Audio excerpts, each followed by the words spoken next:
We start? नमस्ते.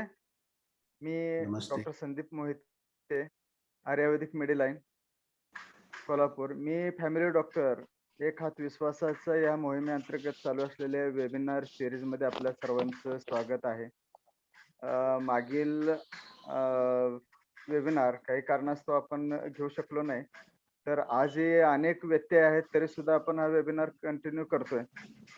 वेबिनारसाठी उपस्थित असणारे doctor Ashok Chougule sir, MD paediatrician, त्याचबरोबर doctor Sangeeta Kumbhojkar madam, task force paediatric च्या प्रेसिडेंट, त्याचबरोबर doctor Mandar Patil sir, task force member या ठिकाणी उपस्थित आहेत. आपल्या सर्वांचं मी स्वागत करतो आणि मी थोडक्यात सांगू इच्छितो की सध्या जनरल प्रॅक्टिशनरच्या दृष्टीने कोविड मॅनेजमेंटमध्ये जे काय प्रॉब्लेम येत आहेत आणि अर्ली डिटेक्शन असो किंवा राईट टाइम रेफर करणं असो, ह्या गोष्टी अनावधानाने किंवा अज्ञानामुळे काही वेळेला चुकीचे डिसिजन घेतले जातात किंवा काही वेळेला ओव्हर कॉन्फिडन्समध्ये ट्रीट केले जातात. तर अशा काही गोष्टी घडू नयेत यासाठी ICMRच्या गाईडलाईन्स ज्या काय आहेत किंवा गव्हर्नमेंट प्रोटोकॉल, कारण डे टू डे चेंज होत चाललेले आहेत, त्यानुसार जनरल प्रॅक्टिशनर पर्यंत पोहोचणं गरजेचं आहे. तर ह्या वेबिनारच्या माध्यमातून आपण पोहोचविण्याचा प्रयत्न करतोय. त्याचबरोबर सध्या आता जी थर्ड वेव्ह जी पेडियाट्रिक मध्ये येण्याची शक्यता वर्तवली जाते, किंबहुना काही पेशंट्स आपल्याला पेडियाट्रिक मध्ये त्या पद्धतीने सापडत आहेत. तर हा विषय फारच सेन्सिटिव्ह असणार आहे म्हणजे पालकांच्या दृष्टीने, आणि जनरल प्रॅक्टिशनरची फार मोठी याच्यामध्ये जबाबदारी असणार आहे. कारण प्रॉपर काउन्सिलिंग होणं आणि आपले फॅमिली, पेशंट्स आणखी त्यांचे रिलेटिव्ह यांना कन्व्हिन्स करणं त्यांना किंवा या आजाराबद्दल काउन्सिलिंग करणं, हे जनरल प्रॅक्टिशनरची फार मोठी जबाबदारी असणार आहे. तर त्या दृष्टीने कोल्हापूर जिल्हा टास्क फोर्सच्या प्रमुख डॉक्टर संगीता कुंभोजकर मॅडम आपणाला मार्गदर्शन करणार आहेत. तर मी आपले सर्वांचेच लाडके आणि सामाजिक राजकीय क्षेत्रात मोठं नाव असणारे डॉक्टर अशोक चौगले सर, ज्यांना आम्ही प्रमान्य दादा म्हणतो, ते आम्हाला या ठिकाणी मार्गदर्शन करण्यासाठी उपस्थित आहेत. तर मी सरांना विनंती करतो की त्यांनी वेबिनारसाठी आपण सूत्रे घ्यावीत. धन्यवाद sir. Good evening. I welcome Dr. Sandeep Kumbhoskar Madam and Dr. Mandar. Ayurvedic Mediline, Kolhapur, they have organized this webinar. It is a very nice activity which will guide our family doctors, health practitioners, patients, maybe others of people. As we all are aware, the pediatric COVID management differs from adult. It's not the same. Sometimes we undertreat or overtreat. So how to approach this patient? How to treat them? We have an eminent speaker who is president of Kolhapur Academy of Pediatrics and president of Kolhapur District Task Force, Honorable Dr. Sangeeta Kumbhoskar Madam. She is going to tell us about pediatric COVID-19 prevention and management. After her lecture, ex-Kolhapur Academy of Pediatrics President Dr. Mandar Patil, he is going to talk about MIS, which is a slightly different condition from adults, which we are facing quite regularly.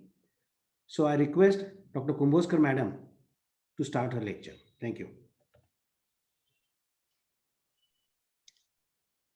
First of all thank you sir. आज तुम्हाला दादा म्हणतात ते आज कळलं.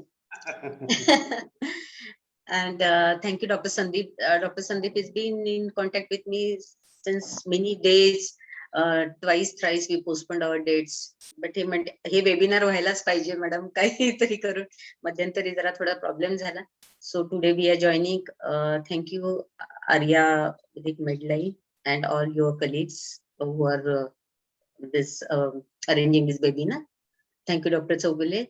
With his guidance only, I'm doing this presidential of Kolhapur Academy of Pediatrics, and our colleague and our member task force committee, Dr. Mandar Patil, and all our other who are attending this webinars, all gender practitioner. Should I start sharing? Yes. Okay. Madam खाली हिरव्या रंगाचं button आहे. हो हो. Okay.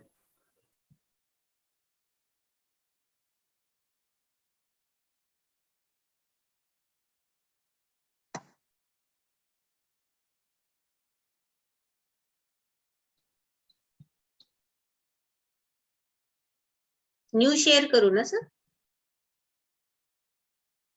Direct PPT open करा ना. एक minute sir. Screen share झालेली आहे. हो हो.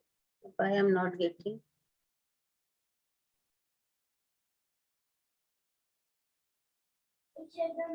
वरती PowerPoint शॉर्टकट आहे ना वरती. नाही, I want my laptop screen. हा तीच ना. हे मिनिमाइज करा. Okay. Sorry. Okay, fine.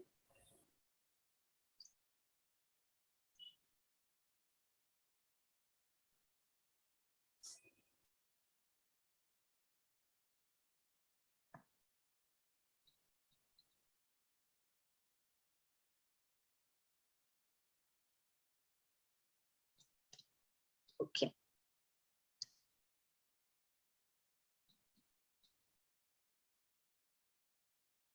Now let me start with first why we are bothered about this pediatric COVID.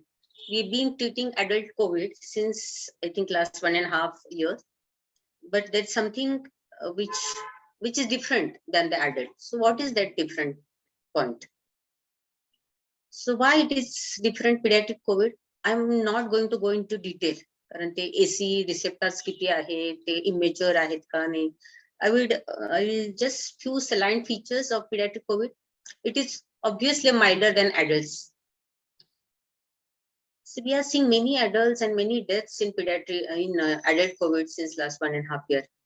But this is not so with pediatric COVID because deaths are uncommon in pediatric COVID. Upper respiratory tract symptoms are more common than lower respiratory tract symptoms. Pediatric patients are not commonly associated with comorbidities. It has been seen since last 1.5 years. Diabetes, hypertension, and all other chronic diseases are more common in adults. Nearly after 50 years, I think 80 to 85% are with diabetes and hypertension and renal diseases, but not so with pediatric patients. But there are few comorbidities like congenital heart disease, chronic liver disease, chronic kidney diseases, and most important, severe acute malnutrition, which is very common. Common in the sense, not in Kolhapur belt, but there are many areas in Maharashtra. आपल्याकडे मेळघाट आहे किंवा काही ठाणे जिल्ह्यातलं आदिवासी भाग आहे तिथे severe acute malnutrition खूप common आहे. So these can be called as a comorbidities in pediatric conditions, but the percentage is less than as compared to the adults. And there's something like a multi-system inflammatory syndrome in children, which is not an entity found in adult patients, which is more common and more serious complication of COVID-19 children, and mortality can be seen. There are few casualties amongst this category, which will be dealt later on by Dr. Mandar Patil. So these are few features which differentiates pediatric COVID from adult COVID. So pediatric COVID, that is SARS-CoV-2, can present in two ways. Either it is acute COVID illness, म्हणजे काल परवापर्यंत बाळ बरं होतं आणि एकाकी suddenly काही symptoms आले.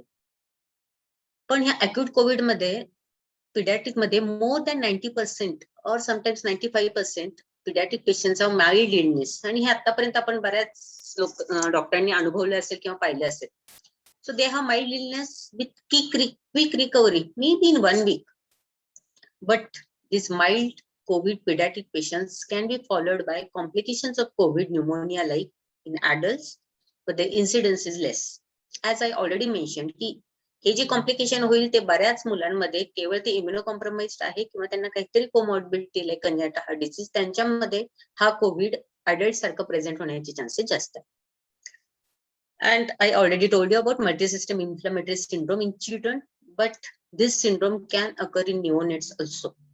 So neonate born of positive mothers, positive because of COVID, can have MIS-C, that is miss in neonate.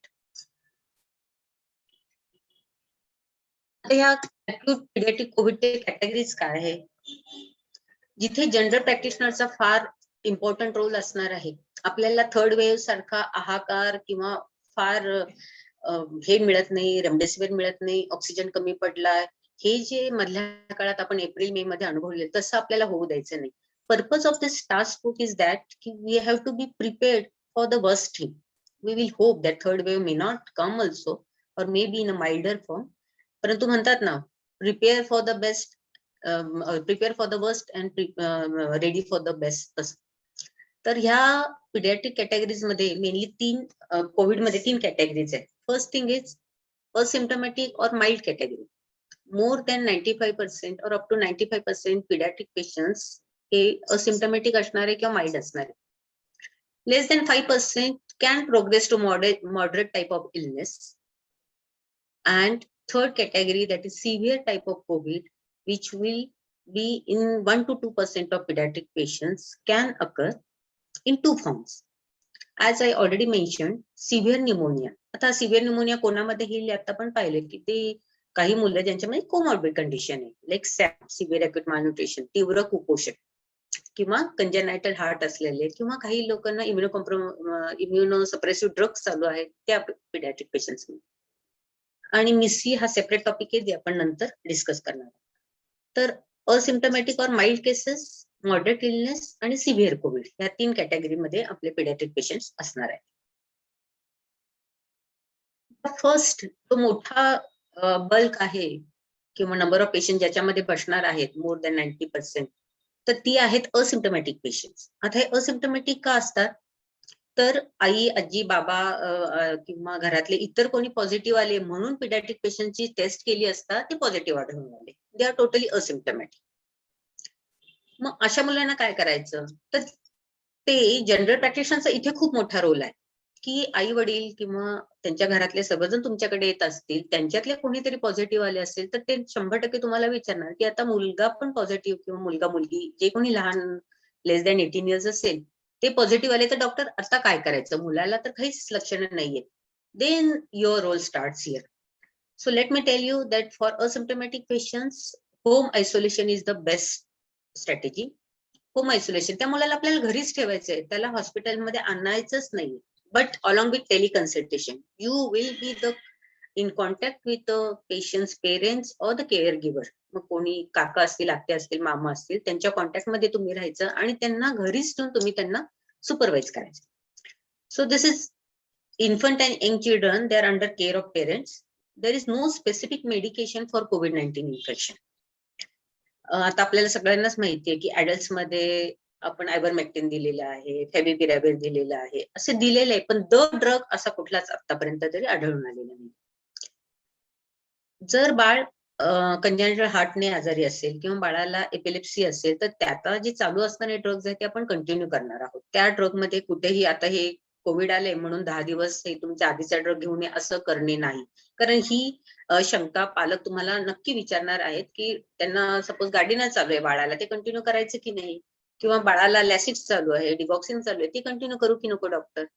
तर याला तुमचं उत्तर असं असलं पाहिजे की आहे ती ड्रग्स कंटिन्यू करण्याचेच आहे, ते बंद करायचे नाही.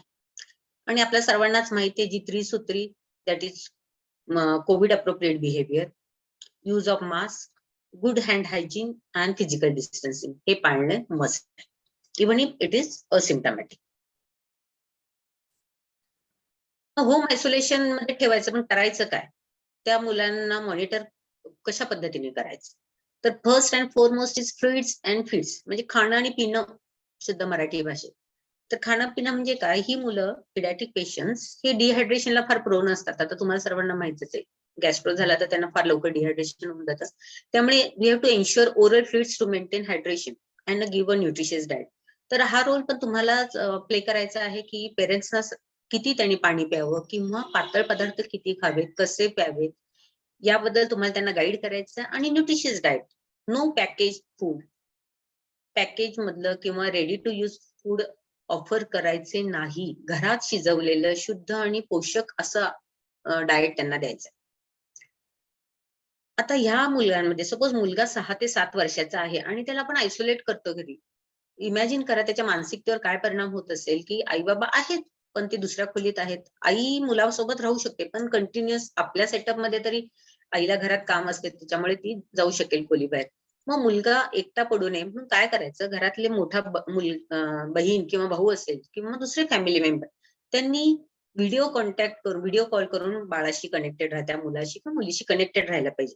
आणि पॉझिटिव्ह टॉक्स तुम्ही तुमच्या नेहमीच्या गप्पा गोष्टी किंवा काही चांगल्या गोष्टी मुलाला सांगायच्या आणि त्यातून त्या मुलाला त्याला काही विशेष काही वेगळं झालेलं आहे आणि त्याला एकीकडे टाकलेले असं वाटू देता कामा नये. त्यामुळे व्हिडिओ टॉक आणि फोन कॉल करून त्याच्याशी बोललं पाहिजे. In case parent care givers ना काहीतरी वेगळं वाटलं, की हा बाबा हे ताप काय फारच जास्त वाटतोय किंवा हा खोकला जरा वेगळाच वाटतोय, असं काही असेल तर तुमचा number as a general practitioner, as a family doctor तुमचा नंबर पेरेंट्स कडे किंवा केअर गिव्हर कडे असलाच पाहिजे. थोडे देखील अनयुज्युअल साईन्स किंवा सिम्पटम्स आढळून आले तर त्यांनी तुम्हाला कॉन्टॅक्ट केले पाहिजे. त्याकरता असे कुठले अनयुज्युअल साईन्स किंवा असे कुठले सिम्पटम्स आले की तुम्हाला कॉन्टॅक्ट करायचं हे त्यांना तुम्ही समजून दिलं पाहिजे आणि ते आधी तुम्हाला माहिती असणं आवश्यक आहे. त्यासाठीच ऍक्च्युली हा मेन पर्पज आहे या वेबिनारचा. First and most important thing in asymptomatic patients is no investigation needed and no prophylactic medication. आता तुम्हाला सर्वांनाच अनुभव असेल की बरं अजित्राल तरी 3 दिवस देऊन टाकूया, तर असं आपल्याला करायचं नाहीये थर्ड वेव्ह मध्ये. कारण थोड्या दिवसांनी काय होईल, अजित्रालला किंवा मॉक्सला देखील रेजिस्टन्स यायला लागेल. Then we will not have any good oral drugs which is a cost effective. So no prophylactic medication. थोडीशी खवखव होणे हे कोविडचं लक्षण असू शकतं. त्याच्यामुळे तुमचे अझिथ्रोमायसिन किंवा अमॉक्सिसिलिन हे फारसं त्याच्यावर उपयुक्त असणार नाहीये. So no prophylactic medication in advice at any cost in asymptomatic COVID positive paediatric patients. Same thing with investigations.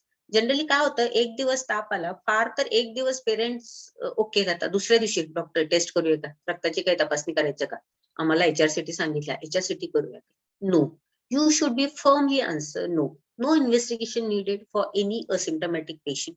Please हे अगदी घट्ट मनात रोवून घ्या की आपण कुठलंही इन्व्हेस्टिगेशन ऍडवाइस करणार नाही आहोत असिम्प्टोमॅटिक मुलांसाठी.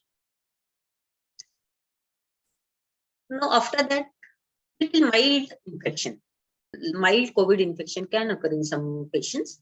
So symptoms of these mild infections are, as you all know this, I'll just read: fever, sore throat, rhinorrhea, cough without breathing difficulty. You all are well aware about this pulse oximetry. If you measure this pulse oximetry, the SpO2 is more than 90% on room air. There can be a loss of sense of smell and taste. Mild.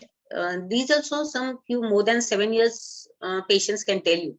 Otherwise, less than 5 years, they may not realize that they have loss of sense and taste, smell and taste. Gastrointestinal symptoms can arise as a mild symptom. More than 3 loose motions per day, we can consider as a symptom of COVID infection when child is positive.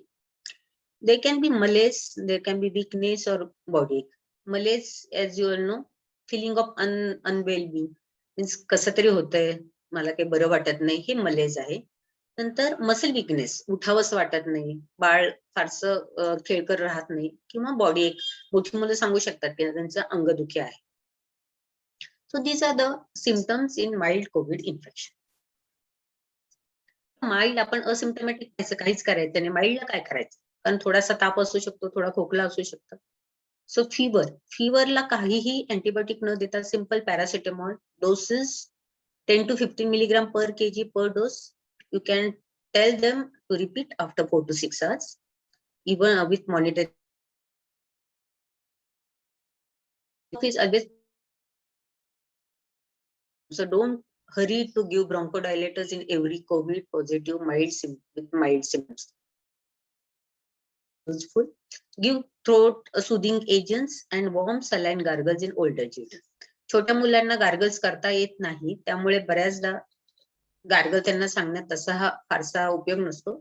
परंतु तुम्ही मोठ्या मुलांना थोडंसं कोमट पाण्यात मीठ टाकून gargles करायला सांगितलं तर त्याची जी घशातली खवखव आहे ती निश्चित कमी होऊन जाईल. Fluids and feeds he mild infection असतात, त्यामुळे ते ओरली छान पद्धतीने घेऊ शकतात. ओरल फ्लुइड्स भरपूर पाणी प्यायला देणं, पातळ पदार्थ लाईक शाळेचं पाणी देऊ शकता, खीर, ज्यूस या पदार्थ घरात असलेला ऑफकोर्स हे पदार्थ तुम्ही देऊ शकतात. आणि ऍज युजल वरण भात भाजी पोळीचे nutritious diet, fruits are allowed, everything you can give.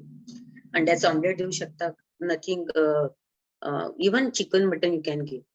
No other COVID specific medication, as I already mentioned.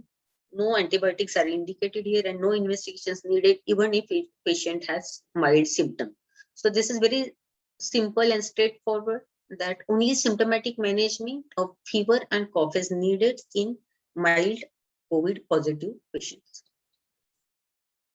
But this but is very important. Your patient, your child has got mild infection, so no need to worry. एका room मध्ये isolate करा आणि तुमचं चालू द्या असं नाही. Here the role of general practitioner is very very important. So they have to tell parents what to monitor. आता बरेचशा पेशंट मध्ये कोणीतरी एज्युकेटेड आहे, आईवडिलांपैकी कोणीतरी एक समजदार आहे, त्यामुळे त्यांना काय मॉनिटर करायचं हे सांगितलं तर तुमचं काम बरंचसं सुलभ होईल. तर हे मॉनिटर काय काय करायचं हे आपल्याला सांगितलं पाहिजे. सो रेस्पिरेटरी रेट पाहायचा. आता रेस्पिरेटरी रेट कुठल्या वयामध्ये किती असावा हे पुढच्या स्लाइड मध्ये मी सांगणार आहे.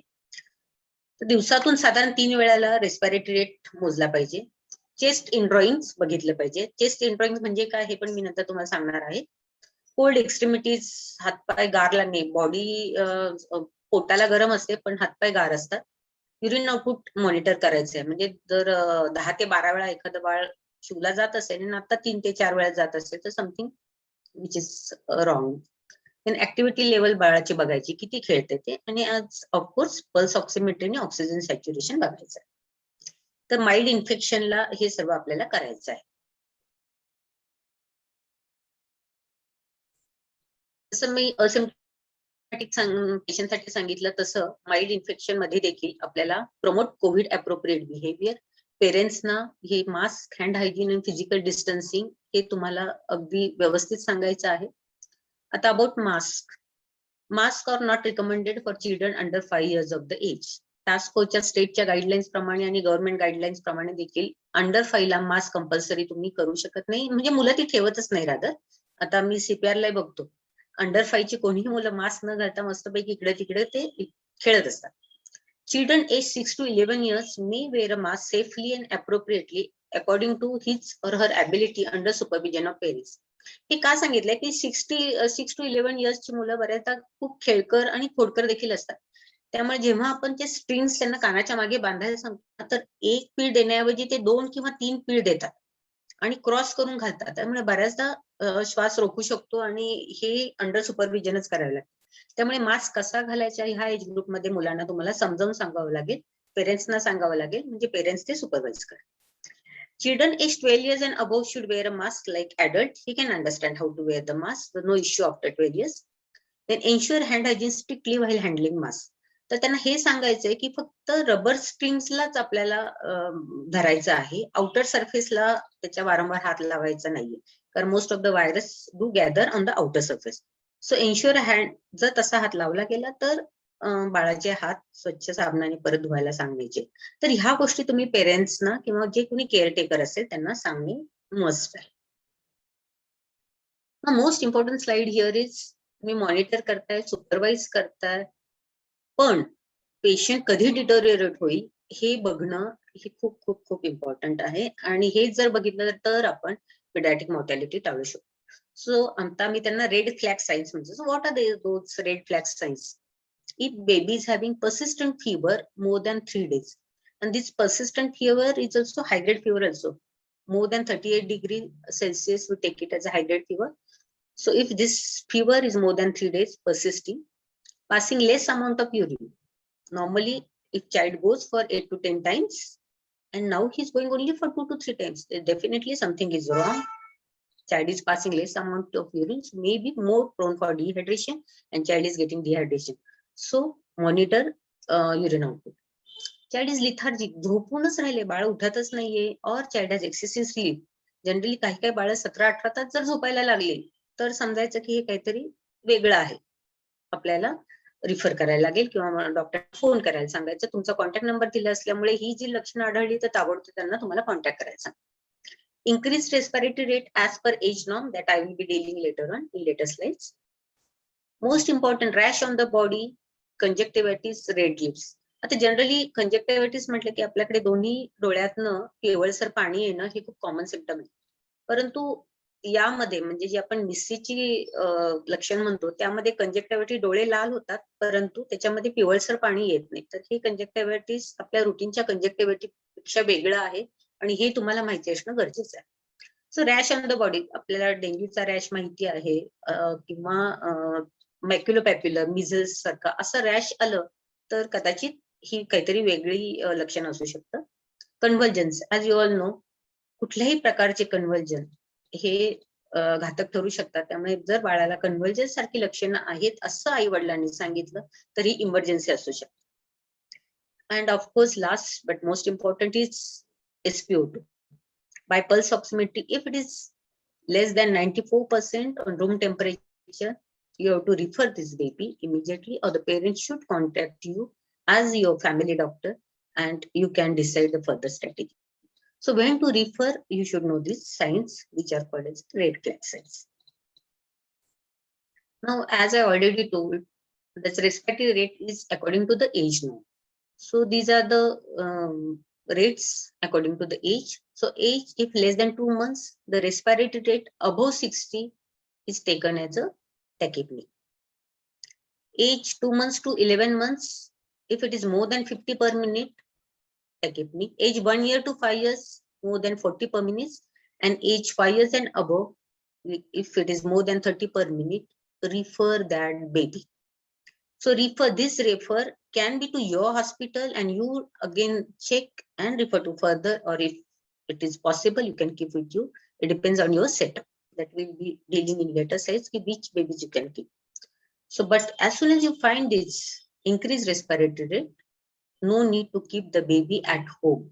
This is the step you have to proceed further. Now, this is all about asymptomatic and mild COVID infection. So now we'll further proceed to moderate COVID-19 in children. Moderate infection. The previous slide मध्ये ज्या 3 categories सांगितल्या त्यातली second category. So what is differentiating points between mild and moderate? As I already discussed, rapid respiration is the only thing which differentiates this moderate condition from mild. SpO2 is more than 90% but less than 94%. So respiratory rate and SpO2 is a major differentiating points. There is no grunting, no retraction of the chest. Lethargy, somnolence is not seen in the moderate patients, and the seizures is not seen in moderate. But if the child is epileptic, पहिल्यापासूनच जर त्याला एपिलेप्सीचा त्रास असेल, गार्डिनलवर असेल, तर कदाचित seizure can be taken as a moderate because it is a comorbid condition for that baby. But if it is not there, then the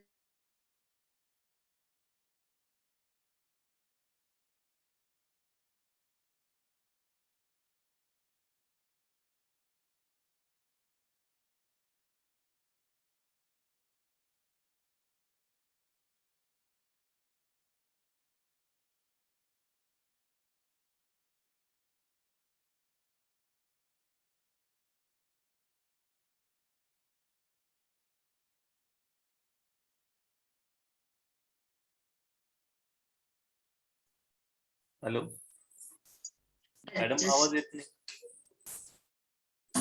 hello, हा madam disconnect होत आहेत का? हा मॅडम माईक ऑन करा.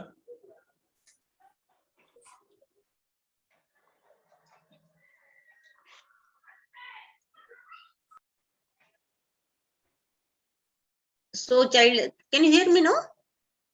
Yes yes. Okay. So child may be having lethargy, may not be having lethargy, somnolence in moderate type, and the seizure is not present in moderate COVID. But if child is already epileptic or child is already on epilepsy drugs, and child can have seizure in moderate type of COVID-19, but otherwise child may not show seizure. This I already discussed. Limit of respiratory rate as per the age, less than 2 months more than 60, 2 months to 12 months more than 50, 1 to 5 years more than 40 per minute, and more than 5 years more than 30 per minute is taken as a increased respiratory rate. Now we'll see investigation. See, we mentioned that no investigation is needed for asymptomatic and mild infection, but we have to do some investigation in moderate type of COVID.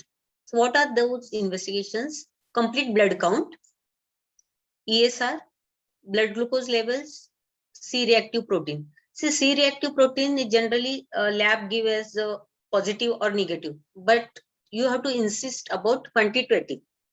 So quantitative measurements of CRP is most important. Anything more than 6, you take it as a positive CRP. X-ray chest is indicated in moderate type of COVID. Now, most important is CT scan or the HRCT is not indicated in pediatric COVID infections, especially in moderate type of infection. It is needed in certain few conditions, but not moderate type. So don't insist for HRCT in pediatric patients, as this may be harmful because of the radiation exposure. So it is not indicated and not advised by the task force state. No, see, moderate type of patients, there are certain conditions you have to monitor. I don't know about your setups, but if you are keeping indoor patients and if you have good oxygen delivering system capacity, then you can admit moderate type of patients, but under expertise. So there are, this is chart that you have to feel. I don't know if you can see it clearly, but there is in the upper case, there is a comorbid conditions which you have to mention. जर बाळाला congenital heart असेल किंवा epilepsy असेल किंवा severe acute malnutrition असेल, हे control आहे की नाही हे फर्स्ट लिहून घ्यायचंय. त्यासाठी त्यांना काय औषधं सुरू आहेत हे थर्ड कॉलम मध्ये भरायचंय. आणि त्यानंतर एक चार्ट आहे. जनरली मॉडरेट कोविड आपल्याला दर 6 तासांनी मॉनिटर करायचं. 6 तासांनी तुमच्या स्टाफला किंवा एक मेडिकल ऑफिसर असेल किंवा तुम्ही स्वतः असाल तर दर 6 तासांनी आपल्याला काय बघायचंय, तर चाइल्ड इज लिथार्जिक आहे की मलेज किंवा ऍक्टिव्ह आहे की नाही, चाइल्डला लिथार्जी आहे की नाही बघायचंय. शॉर्टनेस ऑफ ब्रेथ, त्याला श्वास घ्यायला त्रास होतो की नाही हे बघायचं आहे. Then temperature, you to monitor temperature. BP cuff separate असतात पिडियाट्रिक साठी, ते तुमच्या हॉस्पिटलमध्ये असणं गरजेचं आहे. According to the age BP cuff वापरावा लागतो. रेस्पिरेटरी रेट मॉनिटर करायचा आहे. चेस्ट इंड्रॉइंग, तर चेस्ट इंड्रॉइंग म्हणजे काय हे मी नंतर तुम्हाला दाखवतेच. Then SpO2 along with pulse oximetry. See, there are special pulse oximetry machines for pediatric, because he adult जी आपण वापरतोय ना ती बऱ्याचदा पेशंटच्या बोटाला फिट होत नाही, कारण त्यांचे बोट लहान असते, त्यामुळे एरर होण्याची शक्यता असते. चाइल्ड खेळत असतं आणि SpO2 तुमचं दाखवतंय काहीतरी 78 वगैरे, आणि this can create a panic attack in parents. So the probe should be such that it should fit the pulse oximetry. There are special pulse oximeters for pediatric age groups which is available in the market. And the last column is of physical activity. तर हे तुम्ही तुमच्या स्टाफला किंवा तुम्ही स्वतः दर 6 तासांनी monitor केले तर पेशंटचे कुठलेही सिम्पटम हे तुमच्या नजरेकडून सुटणार नाही. काय काय मॉनिटरिंग करायचं ते मी आता सांगितलं. One is lethargy, shortness of breath, SpO2, BP, temperature, chest indrawing and physical activity. Chest indrawing म्हणजे काय हा बऱ्याचदा प्रश्न पडतो, त्यामुळे मी छोटस चेस्ट इंड्रॉइंग कशाला म्हणायचंय.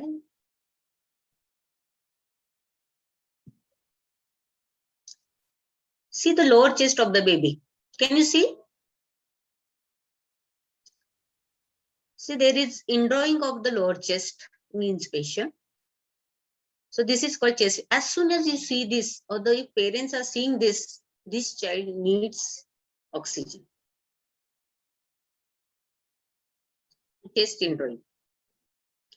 As soon as you see this chest indrawing or the pulse oximetry showing lesser than 94% of saturation, and child has all other symptoms as I already mentioned, child is lethargic, admit this patient, give oxygen therapy. There are certain ways how to give oxygens, like face masks, nasal prongs, or oxygen hoods. There are different methods, and according to the age or suitability, that measure can be applied for O2 administration. Child, if not taking oral and because of tachypnea, it is not advisable to give oral fluids. If the tachypnea is more, you have to give fluid therapy by IV method. For fever, as I already mentioned, give paracetamol. Most important part here is corticosteroids are not required in moderate disease.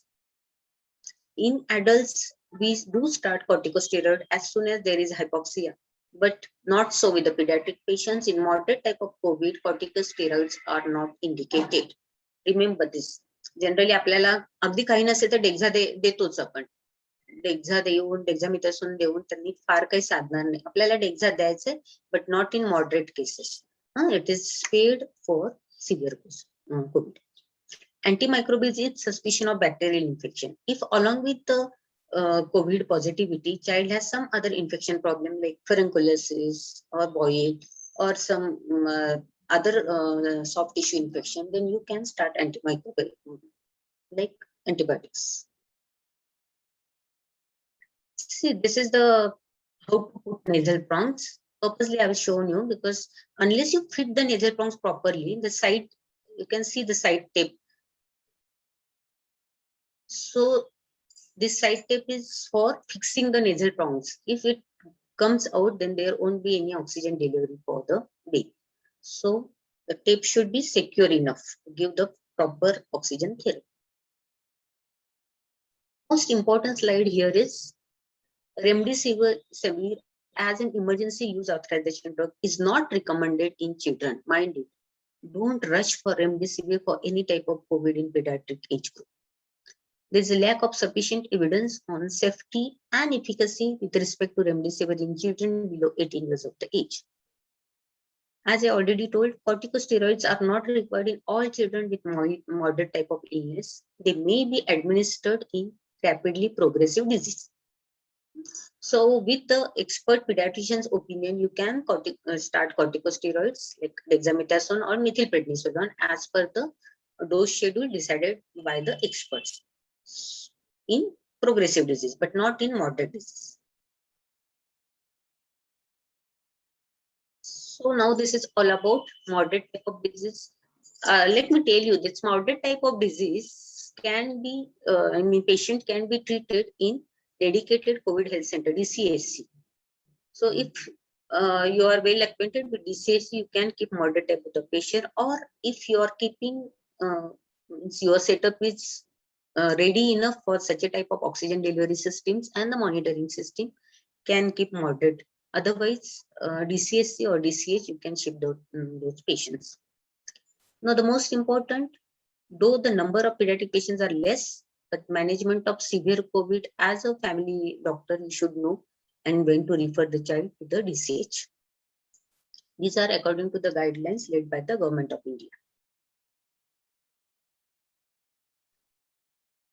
Symptoms as like adults: cough, fever, rhinorrhea, sore throat, throat irritation, diarrhea, body ache, headache, anorexia, nausea, vomiting, malaise, weakness, and loss of smell and taste. This COVID-19 major or the severe type of COVID is treated in ICU, HDU of dedicated COVID care hospital as well as DCH.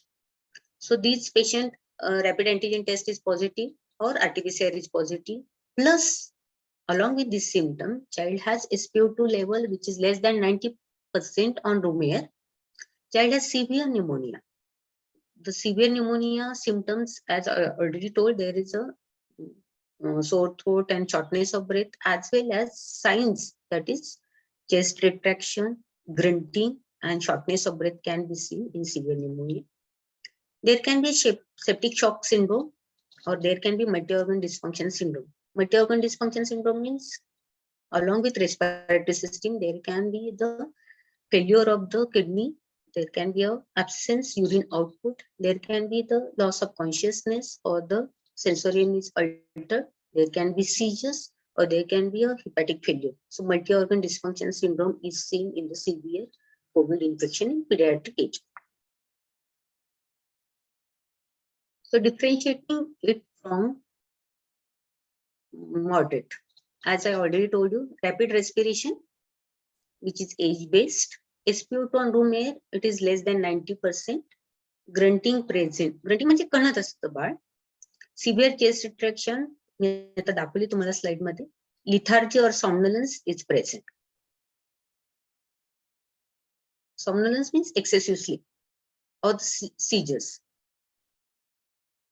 Now here investigations. Investigations in severe COVID infection.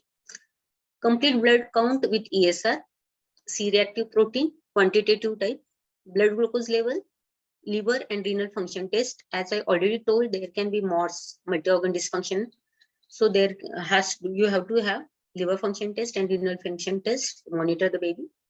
Serum ferritin levels, D-dimer levels. Serum ferritin and D-dimer will tell you whether child has inflammatory markers raised or not, and they will tell you whether child has to be given anticoagulants or not. So ferritin and D-dimer must be in severe COVID. And the chest X-ray.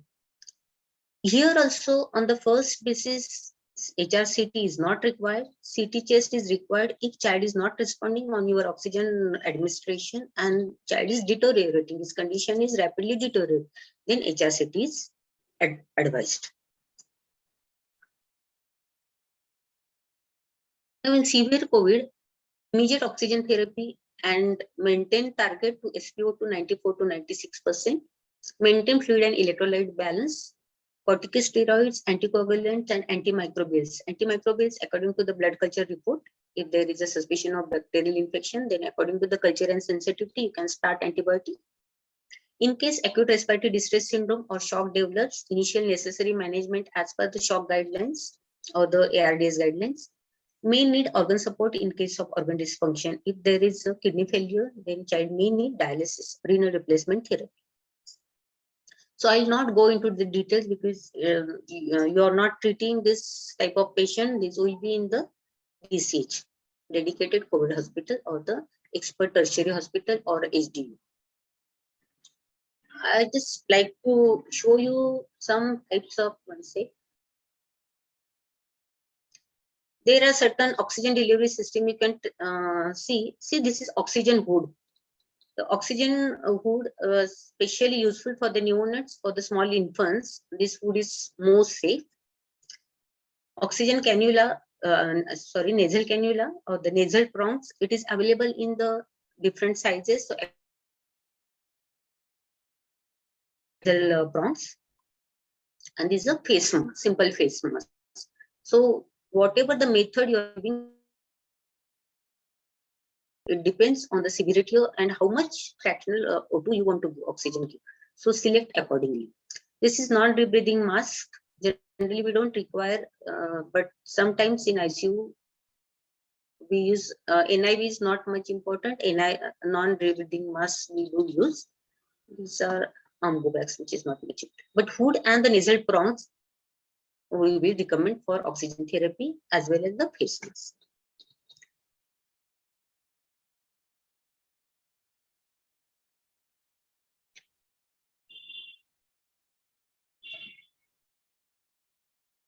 So use of corticosteroids.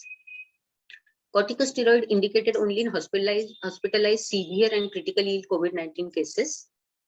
Indications and recommended dose of corticosteroids specially may be used in rapidly progressive, moderate, and all type of severe cases.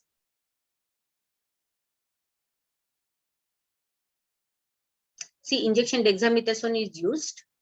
Dexamethasone dose is 0.15 milligram per kg. And in methylprednisolone, it is 75 milligram, 0.75 milligram per kg, maximum of 30 milligram OD. Steroids are continued for next 5 to 7 days and taper up to 14 days depending on the daily clinical assessment. Avoid in initial 3 to 5 days of symptoms since onset of symptoms as it prolongs viral shedding. So don't give steroids immediately in the first 5 days. Wait, because of the viremia is very heavy in the first 5 days, and if you give steroids, it may flare up the COVID infection. So wait for 3 to 5 days, monitor, give oxygenation, and then you can start steroids along with the report of investigations of D-dimers and ferritin. Anticoagulants, very few indications. If the D-dimers are raised or patient is of such a kind, if there is a tendency of the thrombosis, then anticoagulants are indicated. therapeutic dose of low molecular weight heparin is 1 milligram per kg twice in a day, which is given subcutaneous. We have to give this anticoagulants after PT and APT, means prothrombin time monitoring and D-dimer levels. Predisposing risk factor for development of thrombosis, I already told, personal history of venous thrombotic events, presence of central venous lines, decreased morbidity from baseline burns, or flare of inflammatory disease. There are few conditions like morbid obesity. बऱ्याचदा मुलं ना ही साधारण 10 ते 15 वयोगटातली मुलं जी प्युबर्टल age group मध्ये असतात ती obese असतात. Obesity is another risk factor for the pediatric COVID infection. So morbid obesity is considered as a high risk factor, and you have to give anticoagulants if their D-dimers are high. Severe dehydration is again the condition where the thrombosis can occur. So here also sometimes indicated anticoagulants or recent surgery in the trauma. Prophylactic anticoagulants is indicated in following circumstances, that is strong personal history of venous thrombotic events and the indwelling central venous line, or the two more additional risk factors as I already mentioned above. So these are the strategy for anticoagulant. I think I will not go into detail of how the high flow nasal oxygen is given. That will skip this slide because this is strictly for ICU setup patients.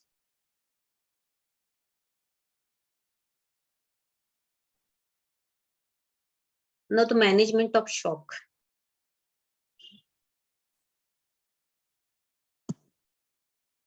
See, even if a patient is monitoring at home or patient is moderate in your setup, sometimes you have to treat this shock. If patient comes in shocks, means cold, clammy extremities, then you have to consider that you have to push crystallized bolus solution of 0.9 NS in 10 to 20 ml per kg cautiously over 30 to 60 minutes with early vasoactive support.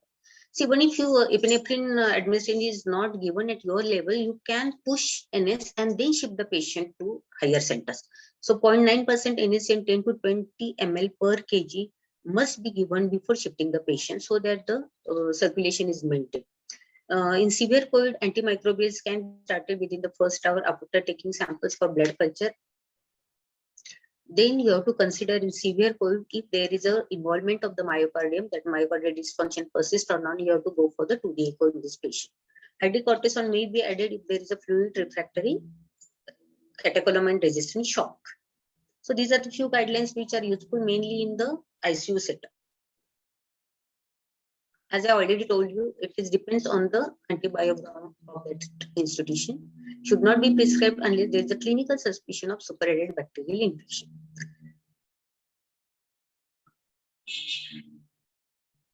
These charts I already discussed with you, and now the MIS-C. I think it is enough moderate or severe COVID infection in pediatric age group. The most common complication of MIS-C will be talked by Dr. Mandar Patil, and I will hand over this to Dr. Mandar Patil.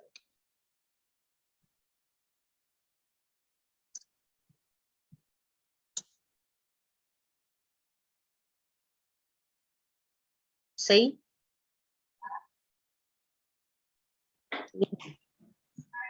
Chougale sir.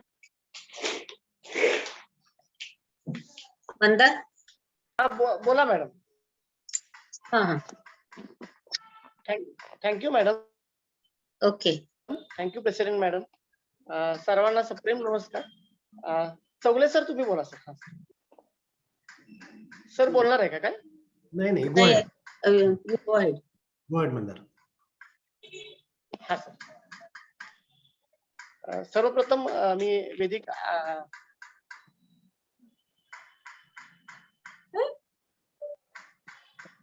सर्वप्रथम मी आर्या वैदिक मेडलाईनचा आभार मानतो की मला त्यांनी हे एक chance दिला की सर्वांशी संभाषण साधायला.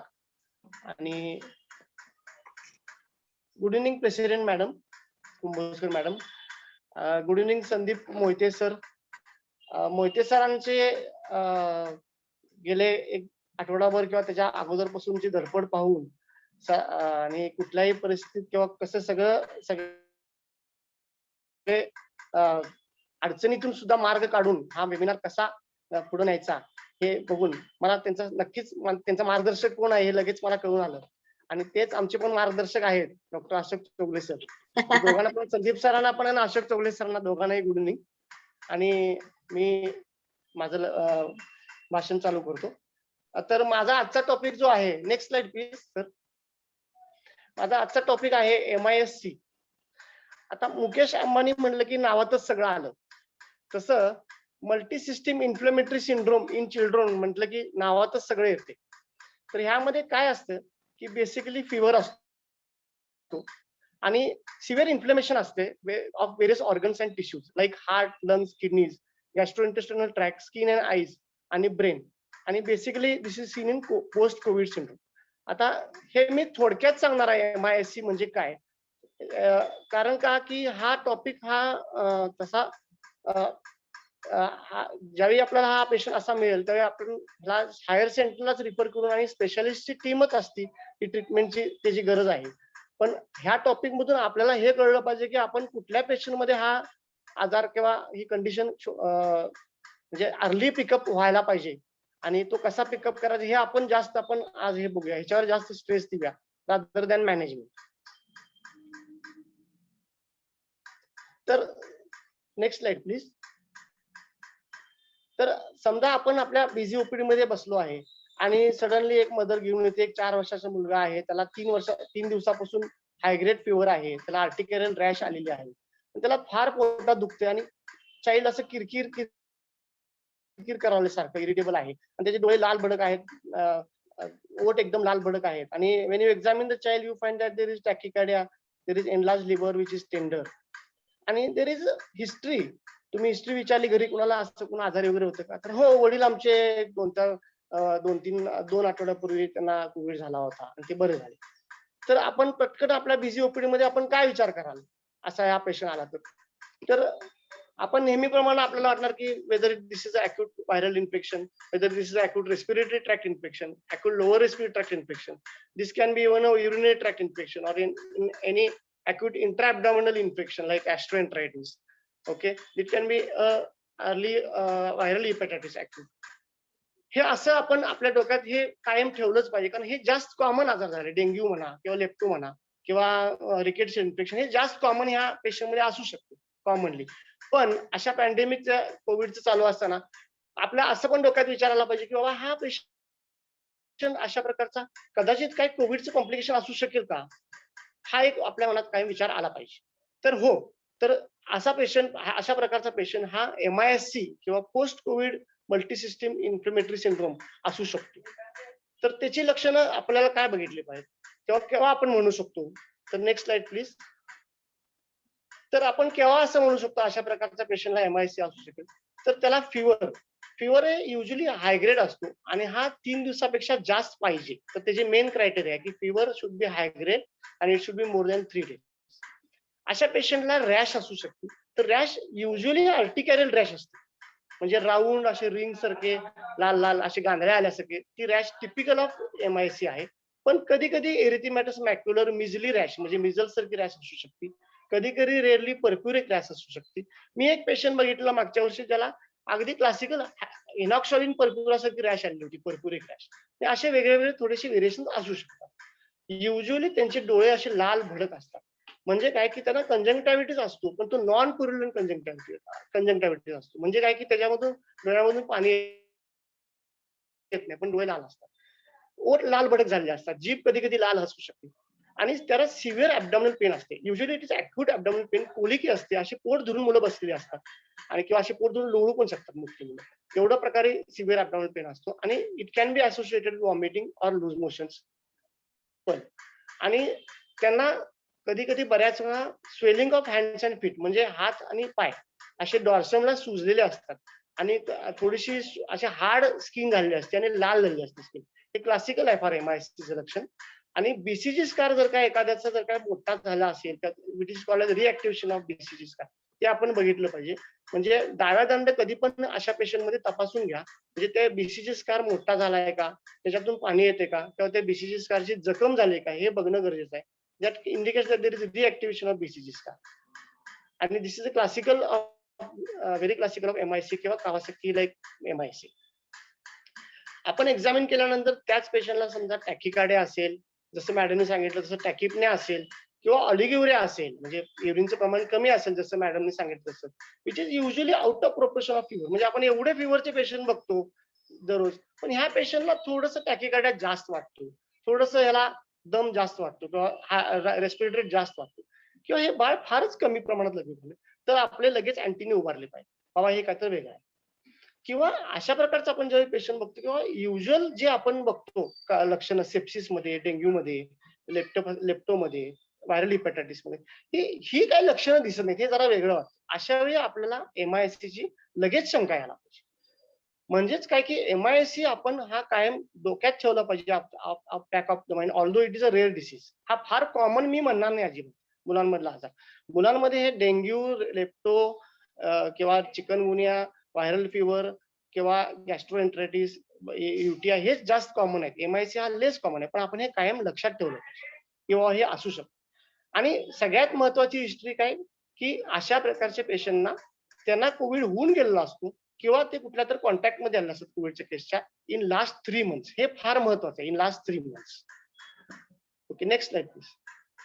मग ठीक आहे, आता आपल्याला शंका आली की बाबा आपल्याला हे कोविडचं पोस्ट कोविडचं हे कॉम्प्लिकेशन MIS असू शकतं.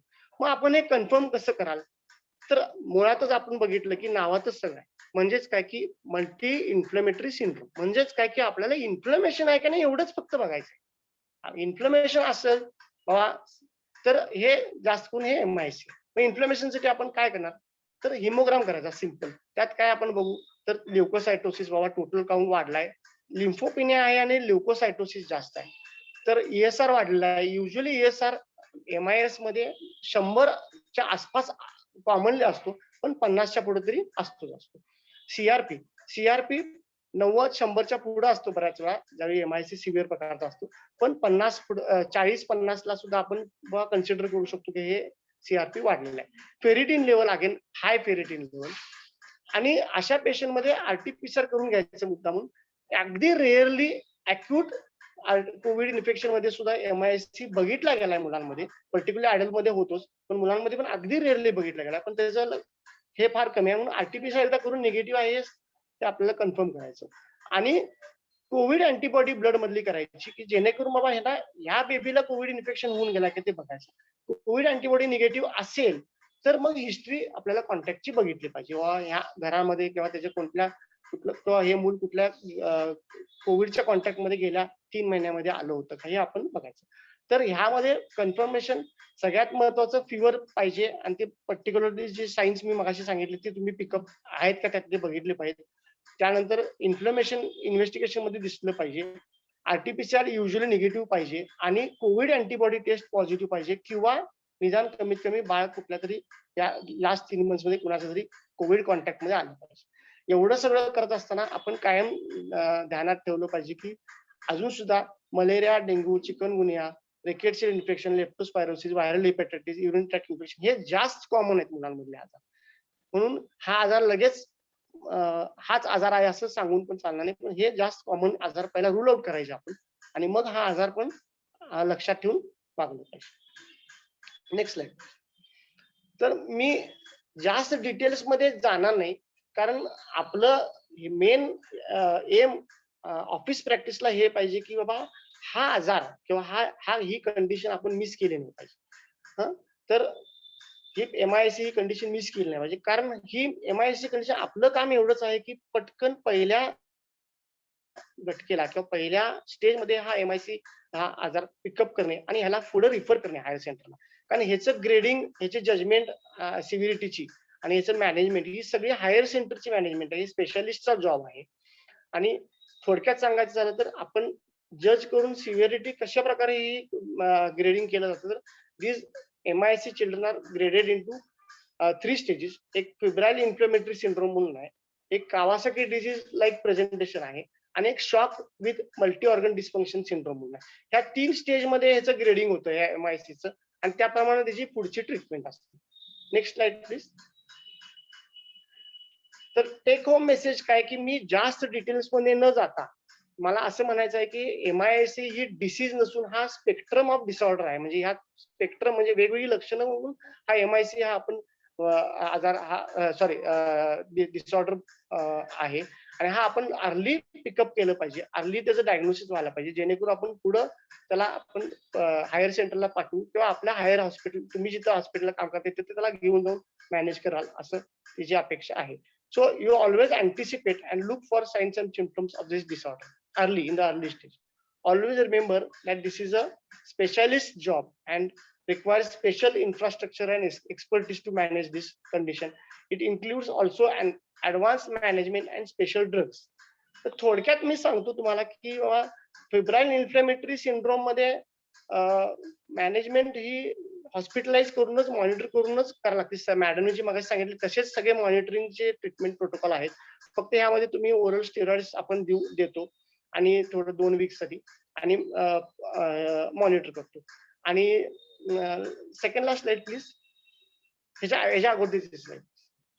आणि कावासाकी डिसीज लाईक प्रेझेंटेशन मध्ये आपण ह्या पेशंटला मॉनिटरिंग पण करतो, IV इम्युनोग्लोबुलिन देतो आणि मिथेल प्रेडिनिसोलॉन सुद्धा देतो. आणि मग आपण मिथेल प्रेडिनिसोलॉन संपल्यानंतर ओरल स्टेरॉइड्स 2 आठवडे देऊन 2 आठवडे संपत आले की आपण त्यांना ओरल ऍस्पिरिन पण चालू करतो 1 महिनाभर साधारण लो डोस वर.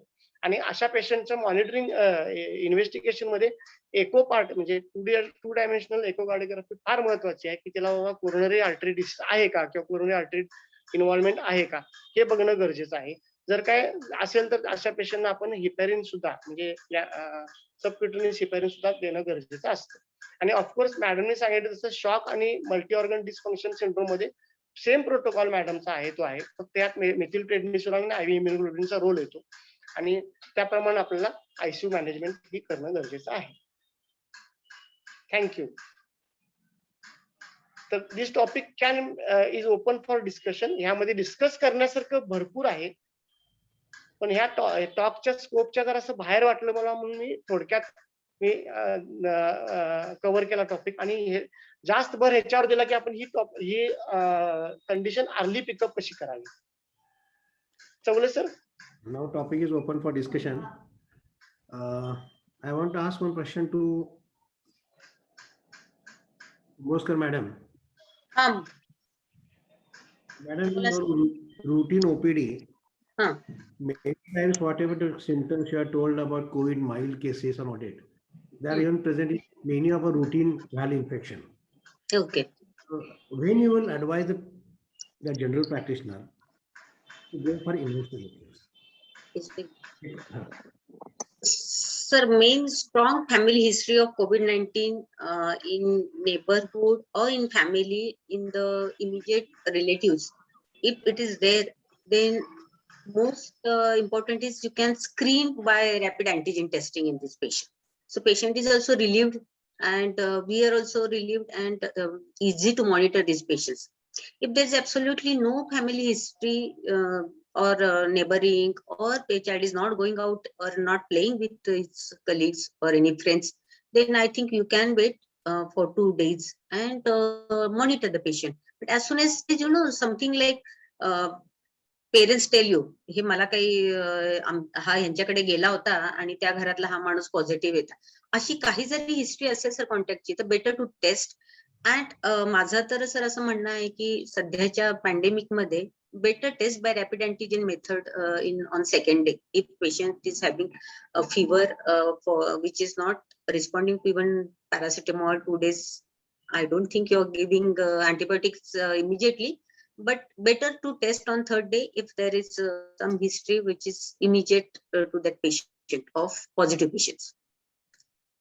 Okay, in routine admissions, routine hospital admissions, whether advise antigen test for all the patients before they get admitted? Yes, sir. It is a screening test, so always better to do rapid antigen test, sir, before admission, because our safety regarding staff and our safety is very important. So rapid antigen testing is indicated before admission. The question is for Dr. Mandan. You told about MISC that we give steroid and immunoglobulins. Suppose a patient has raised D dimer, but echocardiography is normal. We have inflammatory markers raised, but echocard is normal. Whether we should give immunoglobulins or no. because it is COVID, antibodies are positive, D-dimer is raised, inflammatory markers are raised, but echo is normal. Such patient, what we should do, whether we should wait or whether we should go ahead with this immunoglobulins. Dr. Mandar. बोला Mandar. Sir. Immunoglobulin already दिलंय काय sir? नहीं नहीं, कसं आहे की patient has inflammatory markers raised. Okay We sir. have D-dimer raised, and recently I have had such a situation. I had a 15 days old baby who came with an umbilical sepsis, and we did the COVID antibodies. They were positive. Okay sir. 15 days old baby. COVID antibodies 15 are days. positive. 15 days. Okay Section sir. 1 at Kolhapur. Mother was RT-PCR negative at the time of Caesar inspection. बस The sir. baby came with a severe umbilical sepsis. D-dimer was almost 2,500. All markers, Okay. inflammatory markers were raised, but Okay, echo was not. But echo came out. बस. Such situation, whether we should give immunoglobulins or not, we should wait. Sir, this is a mild MISN. MISN आहे हा. Yes, yes. MISN म्हणजे हा MISN Neonate. Children मध्ये MISN हा neonate. Sir ह्याच्यामध्ये फक्त acute markers raised आहेत पण बेबी सिम्प्टोमॅटिकली बरा आहे. तर दिस इज अ माइल्ड और हा. तर we need not give immunoglobulin, but we should give prednisolone, oral prednisolone 1 milligram per kg per day for 2 weeks. 1 to 2 Okay. weeks. Sir एक यात ऍड करू काय? Yes. हा करा की sir. Sir, to diagnose misses, as Mandar correctly said, there is no need to give IVIG. But for diagnosis, more than persistent fever for more than 3 days is must. Along with this, there are 5 criteria. Out of those 5 criteria, at least 2 must be present. Those 5 criteria is as rash and conjunctivitis. Then evidence of coagulopathy. In this case, your D-dimer is positive, which is a positive. One gastrointestinal symptoms, vomiting, diarrhea, that is also criteria. And patient is in hypotension shock and evidence of myocardial dysfunction. So out of these 5, if 2 are present, along with positive antibody and CRP raise, then you can diagnose it as a MIS-C. So these are very clear-cut guidelines. So to give IVIG or not. So I think as he said correctly, IVIG should be withheld for this issue. Because it is not yet clear whether it is MIS-C still. Because we have to rule out dengue, malaria, lepto, and staphylococcal shock syndrome to diagnose it as MIS-C. So what has happened, that everybody is thinking only in terms of COVID now. So we have forgotten our routine diseases. Exactly. So maybe that we are concentrating more on COVID than our routine diseases. So unless we do all these investigations about dengue, and then only we can diagnose MIS-C. म्हणून मी जास्त stress दिला की आपण routine infections जे आहेत अजिबात विसरायला नाही पाहिजे. पण Yes, त्याच्यावर yes. जास्त भर द्यावा कारण ते अजून सुद्धा कॉमन आहेत. या चिल्ड्रन मध्ये तर अजून सुद्धा जास्त common. Exactly. Dr. Sandeep, I thank Dr. Kumboskar Madam and Dr. Mandar Patil for this very knowledgeable lectures. And I think we all general practitioners should know now when to refer the patient, how to approach mild and moderate cases, and how to suspect multisystem MIS-C and MISN. So I thank organizers for giving. Sir, sorry to disturb. There is some few questions in chat box, I think. Okay. Pneumococcal vaccine, somebody has asked. Pneumococcal vaccine has role. In what? So let me take this opportunity to tell something about vaccine, about flu vaccine and pneumococcal vaccine. See, now the government has included PCV, pneumococcal conjugate vaccine, in routine government schedule of immunization, because this pneumococcal vaccine will definitely prevent the preventable pneumonias like H. influenza or streptococcal pneumonia. H. influenza we are already covering, but streptococcal pneumonia is covered by the pneumococcal vaccine. So it has not got direct role on preventing COVID, but it will definitely reduce our admission because of non-COVID pneumonia. So indirect role of pneumococcal vaccine is there in this pandemic, and same thing true about flu vaccine every year as a routine immunization schedule. Before monsoon, we give one shot of flu vaccine, and it has not got direct role as an anti-COVID vaccine, but we can reduce the beds in ICU because of the flu, that is H1N1, other than COVID. So this has got indirect effect on COVID. It is not preventing the COVID directly. So this is true about flu vaccine. So all general practitioners, please consider this and tell parents that giving flu vaccine is not going to prevent COVID infection in their children. Now, can you add little updates on COVID vaccine in children? Any research going on? Yes, sir. So 12 to 18 years trials, testing has been completed, and results will be in next week, and maybe in August or the first week of September. And the less than 12 years and more than 6 years trials are started already in India. Thank you. Sandeep? Dr. Sandeep. हा sir. Yes. धन्यवाद madam, धन्यवाद sir. अतिशय छान माहिती तुम्ही सांगितले की general practice मध्ये आपले लिमिटेशन्स काय आहेत आणि पेडियाट्रिक इश्यू हा खूपच सेन्सिटिव्ह असतो पॅरेंट्सच्या दृष्टीने आणि खरं तर जीपीचं डोकं खात हे त्यामुळं जीपीला हे माहित असणं गरजेचं आहे की आपले लिमिटेशन काय आहेत आणि कधी पिकअप केला पाहिजे. अतिशय छान आणि सोप्या भाषेत तुम्ही आम्हाला मार्गदर्शन केलं त्याबद्दल धन्यवाद. खरं तर मंदार पाटील सर हे खरंच फ्लड अफेक्टेड आहेत सध्या, तरी सुद्धा त्यांनी वेळ देऊन आमच्यासाठी जे काय मार्गदर्शन केलं त्याबद्दल धन्यवाद. आमचे ज्येष्ठ मार्गदर्शक डॉक्टर चौगले सर, आपण आम्हाला वेळ दिलात, अनमोल असा वेळ दिला त्याबद्दल धन्यवाद.